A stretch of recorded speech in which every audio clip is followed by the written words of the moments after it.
අනේවරකුම් වණක්කම් අද දවසේ මම කියලා දෙන්න බලාපොරොත්තු වෙන්නේ දෙවන බස් දෙමළ විෂයට අදාළව 10 වසර පෙළ පොතේ එන 3 වෙනි පාඩමයි. පාඩමේ මාතෘකාව තමයි නන්බනුක්කු ඔරු කඩිදම්. ඒ කියන්නේ යාළුවාට එක ලිපියක්. පඩත්තේ පාර්පෝම් කලන්දුරේ යාඩුවෝම්. පින්තූරේ බලමු සාකච්ඡා කරමු කියලා තමයි ඒ තියෙන්නේ.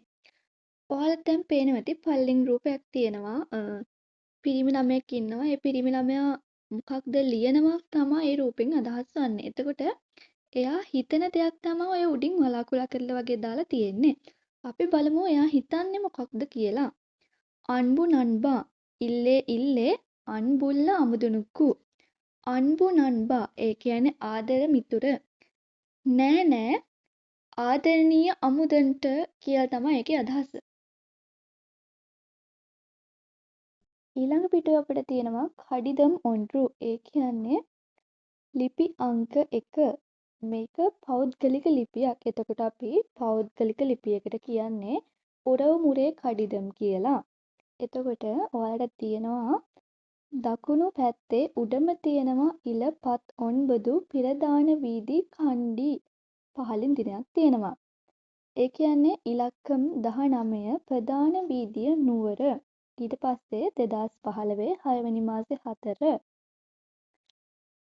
වම් පැත්තේ කෙළවරේම තියෙනවා අන්බුල්ල අමුදුනුක්කු ආදරණීය අමුදන්ට. අපි බලමු දැන් මේ ඡේදෙන් යා මොනවද කියලා තියෙන්නේ කියලා. நான் நல்ல சுகம் எனது சுகம் எப்படி உங்கள் අනේවරනදුම් සුහතිර්කු ඉරේවන් තුනේ මම හොඳ සුවයෙන් ඔබේ සුවදුක් කෙසේද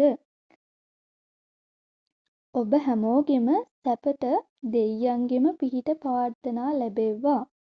ඊට පස්සේ ඡේදය நண்பா நீ அனுப்பிய கடிதம் கிடைத்தது பொங்கல் பண்டிகை பற்றி எழுதி இருந்தாய் යාළුවා ඔබ එවපු ලියුම ලැබුණා. පොංගල් උත්සවය ගැන ලියලා තිබ්බා. අරින්දු කොණ්ඩේන් දැනුවත් උනෙමි. මික්ක මහිල්චි හරිම සතුටුයි. நாங்கள் அடுத்த மாதம் யாழ்ப்பாணம் வருவோம். අපි ලබන මාසයේ යාපනයට එන්නෙමු. එමදු නන්බර්හලාහ சுனில் சம்பத் ரஹுமான் தீபன் நவா ஆகியோரும் என்னுடன் வருவார்கள்.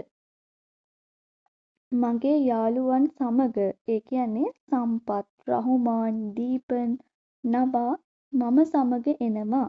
நாங்கள் அங்கு 2 நாட்கள் තංගුවෝම් ඒත්පාඩු செய்ய முடியுமா? එහි අපි දවස් 2ක් නවතිනවා. පිළියෙල කරන්න පුළුවන්ද? யாழ்ப்பாணத்தில் உள்ள முக்கிய இடங்கள் எவை? යාපනයේ තියෙන විශේෂ ස්ථාන මොනවාද? அவற்றை சுற்றி பார்க்க வேண்டும். ඒවා ඇවිල්ලා නරඹන්න ඕනේ. அத்தோடு உங்கள் அம்மா சமைக்கும் உணவுகளே ருசிக்க ஆவல். ඔබේ අම්මා උයන කෑමවල රස බලන්නත් ඕන. உனக்கு விருப்பமான சிங்கள உணவு வகைகளை எனது அம்மா செய்து தருவதாக கூறினாள். ඔයා කැමති සිංහල කෑම වර්ග අපේ අම්මා හදලා දෙනවා කියලා කිව්වා. ඊට පස්සේ ලිපිය අවසන් කරලා තියෙනවා. කඩිදම් කණ්ඩු පදිල් තෝඩරුම් ලියුම දුටු විගස පිළිතුරු බලාපොරොත්තු වෙමි. නන්රි ඉප්පඩික්කු උනදු අන්බු නන්බන් අසෝක. ස්තුතියි මෙයට ඔබේ ආදරණීය මිතුරා අසෝක කියලා අවසන් කරලා තියෙනවා. අපි දැන් සාකච්ඡා කරපු ලියුම ආශ්‍රය කරගෙන තමයි සෙට් පාඩු ඔඩ්රු කරන්න තියෙන්නේ. අපි බලමු මේ ප්‍රශ්න මොනවාද කියලා. පළවෙනි ප්‍රශ්නේ ඉක්කඩිදම් යාරාල් යාරුක්කු එළුදප්පට්ටුල්ලදු. මේ ලිපිය කවුරුන් විසින් කාහට ලියන ලද්දක්ද? අපිට සම්පූර්ණ උත්තරයක් ලියන්න නම් මෙහෙම ලියන්න පුළුවන්. ඉක්කඩිදම් අශෝක வால் அமுதனுக்கு எழுதப்பட்டுள்ளது. දෙවෙනි ප්‍රශ්නය அசோக யாழ்ப்பாணத்திற்கு எந்த மாதத்தில் செல்ல இருக்கின்றார்? යාපනයට යන්නේ කොයි මාසද අශෝක කියලා තමයි අහන්නේ. අශෝක யாழ்ப்பாணத் එක්කු அடுத்த மாதத்தில் செல்ல இருக்கிறான் කියලා උත්තරේ ලියන්න පුළුවන්. තුන්වෙනි ප්‍රශ්නේ யாழ்ப்பாணத் එක්කු செல்ல இருப்பவர்கள் யாவர்? ඒ කියන්නේ යාපනයට යන්න ඉන්න යාළුවෝ කවුද කියලා. யாழ்ப்பாணத் එක්කු செல்ல இருப்பவர் සුනිල්, සම්පත්, රහුමාන්, දීපන්, නවා කියලා අපිට උත්තරේ ලියන්න පුළුවන්. හතරවෙනි ප්‍රශ්නේ අශෝක එදට්කු ආවලාහ ඉරුපත්තාහ සූරුහින්රාන්. ඒ කියන්නේ අශෝක කැමැත්තෙන් ආසාවෙන් ඉන්නේ කුමකටද කියලා තමයි අහන්නේ. එතකොට අපිට උත්තරේ ලියන්න පුළුවන් අශෝක අමුදනින් අම්මා සමික්කුම් උණවුහලේ රුසික්ක ආවලාහ ඉරුපත්තාහ සූරුහින්රාන්. ඒ කියන්නේ අශෝක අම්මා හදන කෑම කන්න තමා ආසාවෙන් ඉන්නේ කියලා. ප්‍රශ්න ඊට පස්සේ පස්වෙනි ප්‍රශ්නේ තියෙනවා සිංහල මක්කලින් උණவு වහිහෙල් ஐந்தையும் தமிழர்களின் උණவு වහිහෙලින් ඉන්දෙවුම් එළුදුහ. ඒ කියන්නේ සිංහල ජනතාවගේ කෑම පහකුයි ද්‍රවිඩ ජනතාවගේ කෑම පහකුයි ලියන්න කියලා තමයි තියෙන්නේ. සිංහල උණவு ඒ කියන්නේ සිංහල ජාතිකයන්ගේ ආහාර පලහාරම් පාට්සෝරු කියන්නේ කිරිබත් සෝරුබත් අලුවා ආස්මේ. එතකොට තමිලර්களின் උණவு ඒ කියන්නේ ද්‍රවිඩ ජනතාවගේ කෑම ලඩ්ඩු පිට්ටු වඩේ තෝසේ ඉඩ්ලි පොංගල් ඒවා ලියන්න පුළුවන්. செயற்பாடு 2 கடிதம் ஒன்றில் உள்ள விடயங்கள் ஒழுங்கின்றி காணப்படுகின்றன. அதனை ඔලුංගුපඩුති එළදුම්ගල්. ඒ කියන්නේ ලියුමක අංග අපිළිවෙලට දක්වා තිබේ. එය පිළිවෙලට ලියන්න කියලා තමයි තියෙන්නේ. දැන් ඔයාලට පේනවා ඇති ඊළඟ පිටුවේ තියෙනවා ලියුමක ආකෘතිය වගේ දීලා මෙතන තියෙන ටික එතනට පිළිවෙලට තමා ලියන්න තියෙන්නේ. අපි බලමු කොහොමද ලියන්නේ කියලා. එතකොට අපිට ඊළඟ පිටුව බලන්නකෝ ඔයාලා ඊළඟ පිටුවේ 1 කියලා අංකයක් උඩින් දාලා තියෙනවා. එතෙන් එන්න ඕනේ 5 වෙනි අංකේ. ඒ කියන්නේ ඉල 24 පහයි ආම් ඔලුන්ගේ කොළුම්බු කියලා දාලා දිනයක් තියෙනවා. ඒක තමයි එන්න ඕනේ. ඊට පස්සේ වම් පැත්තේ කෙළවරේ 2 කියලා අංකයක් දාලා තියෙනවා. ඒ අංකෙට එන්න ඕනේ අන්බුල්බ නන්බන් කාමාලුක්කු. ඒ කියන්නේ දෙවෙනි අංකෙමයි එන්න ඕනේ.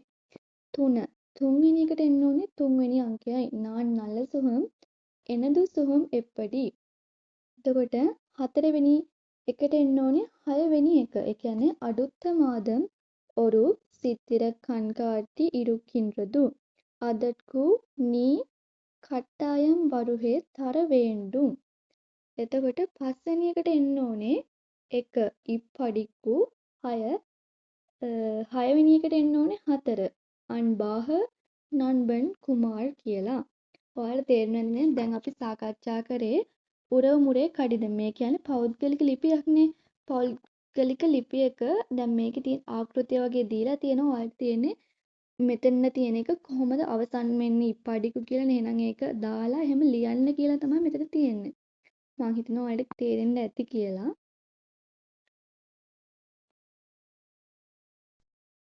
ඊළඟට අපිට දීලා තියෙනවා செயற்பாடு 4 மொழிபெயர்த்து எழுதுங்கள். ඒ කියන්නේ පරිවර්තනය කර ලියන්න.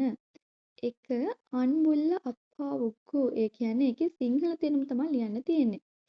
ආදරණීය තාත්තාට නලමරිය ආවල් සුදුක් දැන ගැනීමට ආසයි.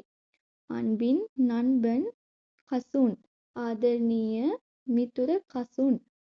4 උංගල් අන්බු මහන් ඔබගේ ආදර පුතා. 5 ඔන්රුම් උංගල් අන්බින් කවදත් ඔබේ ආදරණීය යන අදහස තමයි එකෙන් දැක්වෙන්නේ.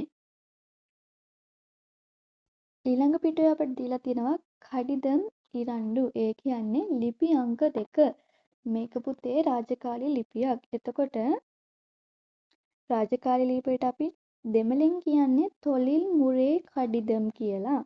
අපි බලමු ඉස්සරවම මේකේ තියෙන මොනවද කියලා. දකුණු පැත්තේ උඩම තියෙනවා නිමල් බණ්ඩාර ඉල ඉරුපත්තෙට්ටු පිරදාන වීදි කන්ටි ඊට පස්සේ දිනේ දීලා තියෙනවා. තේරුම තමයි නිමල් බණ්ඩාර අංක 28 ප්‍රධාන වීදිය නුවර කියලා දිනේ දීලා තියෙනවා 2015 5 මාසේ 6.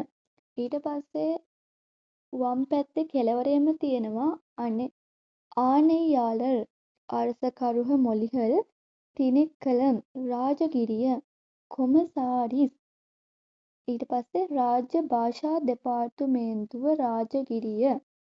එතකොට අයියා කියලා දීලා තියෙනවා. මේකේ තේරුම මහත්මයාණෙනි. මාතෘකාව දීලා තියෙනවා பேச்சு தமிழ் பாடநெறிக்கான விண்ணப்ப படிவத்தை பெற்றுக்கொள்வது தொடர்பாக කතන බස පාඨමාලාවක් සඳහා අයදුම්පත් ලබා ගැනීම සඳහා කතන බස දෙමළ පාඨමාලාවක් සඳහා අයදුම්පත් ලබා ගැනීම සඳහා තමයි ඒකේ අදහස. கடந்த ஞாயிற்றுக்கிழமை வீரகேசரி பத்திரிகையில் தமிழ் மொழி பாடநெறி பற்றிய தங்கள் විළම්බරத்தை කණ්ඩෙන් මික්ක මහිල්චි. පසුගිය ඉරිදා දින වීරකේසරි පත්තරේ දෙමළ භාෂා පාඨමාලාවක් ගැන ඔබතුමන්ලගේ දැන්වීමක් දැක්කා. ගොඩක් සතුටුයි. ඊළඟ ඡේදයේ இப்பாடநெறி பற்றி மேலும் அறிய ஆவலாக உள்ளேன். எனவே மேலதிக விபரங்களையும் விண்ணப்ப படிவத்தையும் பெற விரும்புகிறேன்.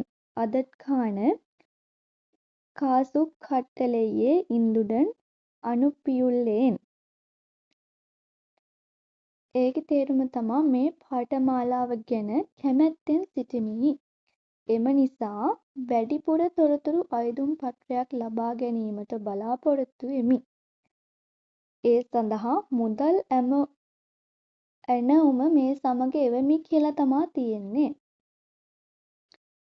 අන්තිම ඡේදයේ තියෙනවා எனவே அவற்றை எனது முகவரிக்கு அனுப்பி வைக்குமாறு தயவுடன் கேட்டு කොල්කින්රේන්. එම නිසා ඒවා මගේ ලිපිනයට එවන ලෙස කරුණාවෙන් ඉල්ලා සිටිමු. නන්රි ස්තුති. இப்படிக்கு உண்மையுள்ள නිමල් බණ්ඩාර. මේට විශ්වාසී නිමල් බණ්ඩාර. ඊළඟට අපිට දීලා තියෙනවා සොල් අරිමුහම්. ඔයාලා මේ ටිකත් හොඳට කියව ගන්න, ඒ වගේම පාඩම් කරගන්න. செயற்பாடு 5 தொழில்முறை கடிதம் ஒன்றின் மாதிரியே අවධානියුංගල් වාසියුංගල් රාජකාරී ලිපියක ආකෘතිය අවධානයෙන් බලන්න කියවන්න කියලා තමයි තියෙන්නේ. අනුපවරින් පෙර් මුහවරි යවන්නාගේ නම ලිපිනය. තිහදී ඒ කියන්නේ දිනය. පෙරුවරින් පදවි මුහවරි ලබන්නාගේ තනතුරයි ලිපිනයයි. විලිප්පු කියන්නේ ආමන්ත්‍රණය. තලෙප්පු මාතෘකාව. විඩයම් කියන්නේ කරුණු. ඊට පස්සේ අනුපුපවරින් කයියොප්පම් යවන්නාගේ අසන. කඩිදම් ඉරන්ඩු ආශ්‍රයෙන් තමා செயற்பாடு 6 කරන්න තියෙන්නේ. கடிதத்தை வாசித்து பின்வரும் විනාඩ්களுக்கு විඩේ එළුදුංගල්. ලියුම කියවා පහත ප්‍රශ්නවලට පිළිතුරු ලියන්න කියලා තමයි තියෙන්නේ. අපි දැන් බලමු පළවෙනි ප්‍රශ්නේ මොකක්ද කියලා. ඉක්කඩිදත්තේ එළුදියවර් යාර්. මේ ලිපිය ලියපු කෙනා කවුද කියලා තමයි අහන්නේ. උත්තරේ විදිහට අපිට ගන්න පුළුවන් ඉක්කඩිදත්තේ එළුදියවර් නිමල් බණ්ඩාර ஆகும். பாடநெறி பற்றிய விளம்பரம் எந்த පත්‍රිකയിൽ කාණප්පට්ටදු. පාඨමාලාව ගැන දැන්වීම් මොන පත්තරේද දැක්කේ එහෙම නැත්නම් තිබ්බේ කියලා තමයි අහන්නේ. උත්තරේ ලියන්න පුළුවන් பாடநெறி பற்றிய விளம்பரம் வீரகேசரி பத்திரிகையின் காணப்பட்டது. 3 இக்கடிதம் எதற்காக எழுதப்பட்டது. මේ ලිපිය මොන සඳහාද ලිව්වේ? ඒ කියන්නේ මොනවා සඳහාද ලිව්වේ? இக்கடிதம் பேச்சு தமிழ் பாடநெறிக்கான விண்ணப்ப படிவத்தை பெற்றுக் கொள்வது தொடர்பாக எழுதப்பட்டது. 4வது ප්‍රශ්නය இக்கடிதத்தின் மூலம் எதனை අනුපි වයිකුමාරු නිමල් බණ්ඩාර கேட்டுக் கொண்டார். එතකොට මේකේ තේරුම තමයි මේ ලිපිය තුළින් මොනවද ඉල්ලා සිටින්නේ. එතකොට උත්තරේ විදිහට අපිට ලියන්න පුළුවන්. இக்கடிதத்தின் மூலம் மேலதிக விபரங்களையும் விண்ணப்ப படிவத்தையும் அனுப்பி வைக்குமாறு නිමල් බණ්ඩාර கேட்டுக் கொண்டார் කියලා ලියන්න පුළුවන්. செயற்பாடு 7 ක්‍රියාකාරකම් 7 குழம்பி காணப்படும் இக்கடிதத்தை ஒழுங்குபடுத்தி எழுதுங்கள். අපිලිවලට තියෙන ලිපිය පිළිවෙලට ලියන්න කියලා තමයි තියෙන්නේ. මේක රාජකාරී ලිපියක්. මම ඔයාලට කියලා දෙන්නම් මේකේ එන පිළිවෙල මොකක්ද කියලා. ඉස්සරහම අපිට ලියන්න පුළුවන් එම් පාලන් ඉල 15 5 ඔලංගේ කොළුම්බු 6. එතකොට අපිට දෙවෙනි එක විදිහට ගන්න පුළුවන් එහා පැත්ත පිටුවේ තියෙන්නේ දිනයක් 2015 6 වෙනි මාසේ 5 කියන එක ගන්න පුළුවන්. එතකොට තුන්වෙනියට ගන්න පුළුවන් මුහාමෙයාලර් රන්සනි පිරේවත් ලිමිටෙඩ් කොළුම්බු කියන එක ගන්න පුළුවන්. එතකොට හතරවෙනි එකට ඔයාලට ගන්න පුළුවන් පුතේ අයියා අම්මනි කියන එක. පස්වෙනි එකට ගන්න පුළුවන් கணக்காளர் பதவிக்கான விண்ணப்ப படிவம். එතකොට 6ට ගන්න පුළුවන් තංගල් නිර්වනතින්. 7 වෙනි එකට ගන්න පුළුවන් පத்திரிகை விளம்பரத்தைக் பார்த்தேன். 8ට ගන්න පුළුවන් கணக்காளர் புதவிக்கான வெற்றிடம் காணப்பட்டது. 9ට எனது விண்ணப்ப படிவத்தை 10 இந்துடன் අනුපි வைக்கின்றேன் කියලා ගන්න පුළුවන්. එතකොට 11 වෙනි එකට ගන්න පුළුවන් නන්රි. ඊට පස්සේ අවසන් කරන්න පුළුවන් අපිට இப்படிக்கு உண்மையுள்ள පාලන් කියලා. செயற்பாடு 8 மொழி பெயர்ந்து எழுதுங்கள். පරිවර්තනය කර ලියන්න කියලා තමයි තියෙන්නේ. කියන්නේ ඔයාලට මේ පේන විදිහ පල්ලෙන් දීලා තියෙන දෙමළ වාක්‍ය වගේ ටිකක්.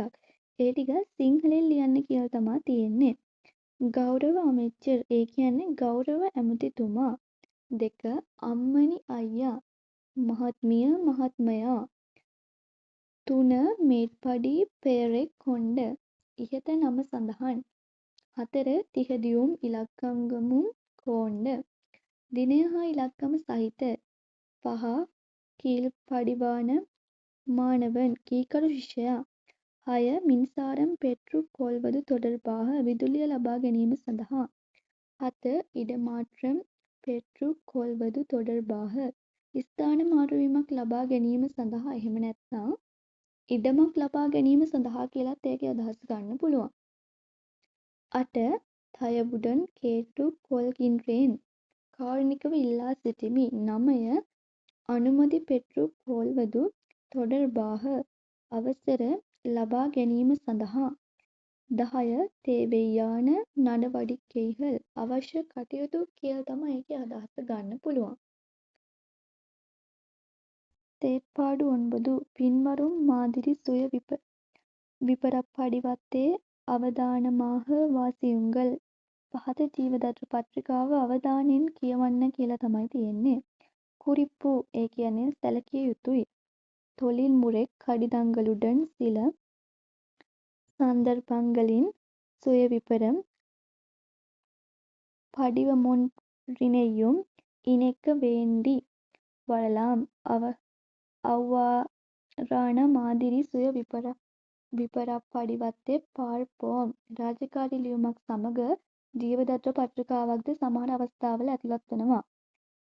එවැනි අවස්ථාවල ජීවදත්ත පත්‍රිකාවක් බලමු කියලා තමයි ඒකේ අදහස ගන්න පුළුවන් අපිට. மாதிரி சுய விபரம் படிவம் ඒ කියන්නේ ජීවදත්ත පත්‍රිකාව. பெயர் පෙර් කියන්නේ නම. මුළු පෙර් කියන්නේ සම්පූර්ණ නම. දේශීය අඩයාල අට්ටේ ඉලක්කම් කියන්නේ ජාතික හැඳුනුම්පත් අංකය. තොඩර්බු ඉලක්කම් දුරකථන අංකය. මින්නංජල් මුහවරි ඒ කියන්නේ විද්‍යුත් තැපැල් ලිපිනය. ජීමේල් එක ඒක තමයි. තනිප්පට්ට මුහවරි පෞද්ගලික ලිපිනය. අලුවලහ මුහවරි ඒ කියන්නේ කාර්යාල ලිපිනය. පිරන්ද තිහති ඒ කියන්නේ උපන් දිනය. පාල් ඒ කියන්නේ ස්ත්‍රී පුරුෂ භාවය. විවාහමානවරා කියන්නේ විවාහකද කියලා අහන්නේ. කල්විත් තහේමේ අධ්‍යාපන සුදුසුකම්. තොලිර් තහේමේ වෘත්තීය සුදුසුකම්. வேறு தகமைகள் වෙනත් සුදුසුකම්. மேலே குறிப்பிட்ட தகவல்கள் யாவும் உண்மையானவை එන උරුටිපඩුතුහින්රෙන් ඒ කියන්නේ ඉහත තොරතුරු සත්‍ය බවට සහතික කරමි. තිහති දිනය ඔප්පම් අස්සන செயற்பாடு 10 பின்வரும் பந்தியே வாசித்துக் கீழ்வரும் சுய விபரம் படிவத்தை පූර්ණப்படுத்துங்கள். ඡේදය කියවා පහත ජීවදත්ත පත්‍රිකාව සම්පූර්ණ කරන්න කියලා තමයි තියෙන්නේ. මම ඔයාලට උත්තර ටික කියලා දෙන්නම්. ඔයාලත් මේ ඡේදය හොඳින් කියවන්න. පෙර් කියන්නේ නම. එතකොට මේ ඡේදේ තියෙනවා ඉරමේෂ් කියලා. එතකොට උත්තරේ ඉරමේෂ්. මුළු පෙර් මුළු නම வீரசாமி ඉරමේෂ් කුමාර්. දේශීය අඩයාල අට්ටේ ඉලක්කම් ඒ කියන්නේ ජාතික හැඳුනුම්පත් අංකය. මේකේ තියෙනවා 75යි 16යි 91යි 40යි 4යි B. 4 තොඩර්බු ඉලක්කම් ඒ කියන්නේ දුරකථන අංකය 079යි 49යි 28යි 559. මින්නංජල් මුහවරි ඒ කියන්නේ විද්‍යුත් ලිපින ඒ කියන්නේ ජීමේල් එක තමයි ලියන්න ඕනේ. ramesh@gmail.com. තනිපට්ට මුහවරි ඒ කියන්නේ පෞද්ගලික ලිපිනය. ඉල පත්තු කෝයිල් වීදි. ඊට පස්සේ අලුවලහ මුවවරි ඒ කියන්නේ